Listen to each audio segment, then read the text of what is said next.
वो जन्मे अंधकार से, लेकिन सत्य के लिए। देवता भी जिनकी दृष्टि से कांप उठते हैं। वो दंड नहीं, संतुलन देते हैं। वो याद दिलाते हैं कि कर्म कभी मरते नहीं, लौट कर आते हैं।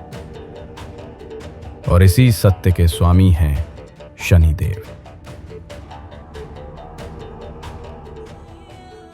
जब समय ने चलना शुरू नहीं किया था, जब सूर्य और चंद्रमा ने आकाश पर अधिकार नहीं पाया था, तब बस एक मौन था, कर्म का मौन, जो जागने की प्रतीक्षा में था। और उसी मौन से जन्म हुआ भाग्य का, जन्म हुआ उस शक्ति का जो एक दिन देवताओं तक का न्याय करेगी। जन्म हुआ शनि का। शनि सूर्य देव और छाया के पुत्र। जिस क्षण उनका जन्म हुआ, आकाश काला पड़ गया, हवाएं थम गईं और सूर्य का तेज मंद पड़ गया। देवताओं के बीच चिंता की लहर दौड़ गई और वे आपस में चर्चा करने लगे। सूर्य से एक छाया जन्मी है। पर छाया ने अपने शिशु को बाहों में लिया और कहा, वो अंधकार में नहीं, न्यायमय है। एक दिन संपूर्ण सृष्टि उसके न्याय के आगे सिर झुकाएगी। पर सूर्य ने मुंह फेर लिया। वो इस स्याह रंग के बालक को स्वीकार नहीं कर पाए। और वहीं से आरंभ हुई एक कथा, प्रतिशोध की नहीं, संतुलन की। वर्ष बीतते गए। छाया भगवान शिव की भक्ति में लीन रहने लगी। एक दिन जब वो तपस्या में बैठी थीं, बाल शनि भी उनके पास बैठे थे। उनकी नन्ही आंखें सूर्य की ओर स्थिर थीं। वो दृष्टि साधारण नहीं थी, वो थी कर्म की दृष्टि। सूर्य ने वो दृष्टि महसूस की और उनका तेज कांप उठा। उनका रथ डगमगाने लगा। सूर्य क्रोधित हो उठे और दहकते स्वर में वे देवी छाया पर गरजे, ये बालक मेरे तेज पर अभिशाप है। पर सच्चाई कुछ और थी। शनि की दृष्टि शाप नहीं थी, वो सत्य का दर्पण थी। जिस पर भी वो दृष्टि पड़ती, वो अपने कर्मों का चेहरा देख लेता। और सभी सत्य देखने का साहस नहीं रखते। सूर्य की किरणें मुरझा गई, क्योंकि पहली बार उन्हें अपना अहंकार दिखाई दिया। उत्तर खोजने सूर्य पहुंचे भगवान शिव के पास। महादेव ने नेत्र खोले और बोले, तुम शाप कहते हो, हे सूर्य, वो न्याय है। जिसे तुम शाप कहते हो, वो न्याय है।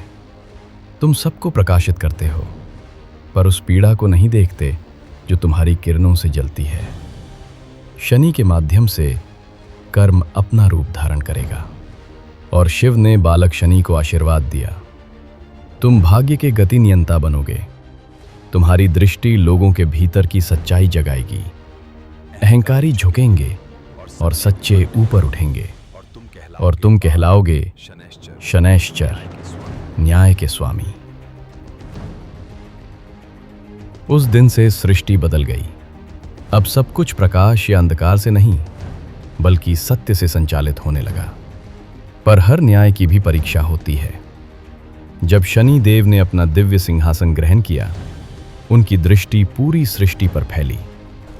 राजाओं के महल ढहने लगे, फसलें सूख गईं और देवता भी भयभीत हो उठे। देवों ने कहा, शनि देव, आप बहुत कठोर हैं। बहुत कठोर है। शनि मुस्कुराए और बोले, न्याय सबको प्रसन्न नहीं करता। अपराधी को हमेशा न्याय निर्दयता लगता है। इंद्र ने उनकी शक्ति की परीक्षा लेने की ठानी। देखते हैं तुम्हारी दृष्टि स्वर्ग को झुका सकती है या नहीं। शनि ने बस नजर उठाई और 7 वर्षों तक धरती पर वर्षा की एक बूंद नहीं गिरी। बादल गायब हो गए, नदियां सूख गईं और इंद्र का गर्व प्रार्थना में बदल गया। फिर शनि देव ने अपनी आंखें खोली और सूखी धरती पर वर्षा की पहली बूंद गिरते ही जीवन लौट आया। देवताओं को समझ आ गया, शनि का प्रभाव दंड नहीं, संतुलन था। अंततः सूर्यदेव अपने पुत्र के समक्ष आए। उन्होंने सिर झुकाया और कहा, अब समझ आया, न्याय के आगे सूर्य का भी तेज झुकता है। मैंने कभी आपको शाप नहीं दिया पिताश्री।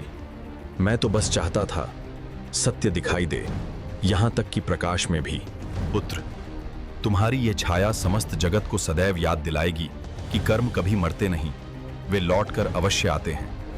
आज भी जब शनिदेव की दृष्टि संसार पर पड़ती है, अहंकारी कांपते हैं, सज्जन ऊपर उठते हैं और सत्य उजागर हो जाता है, क्योंकि वो न जन्म देखते हैं न धन।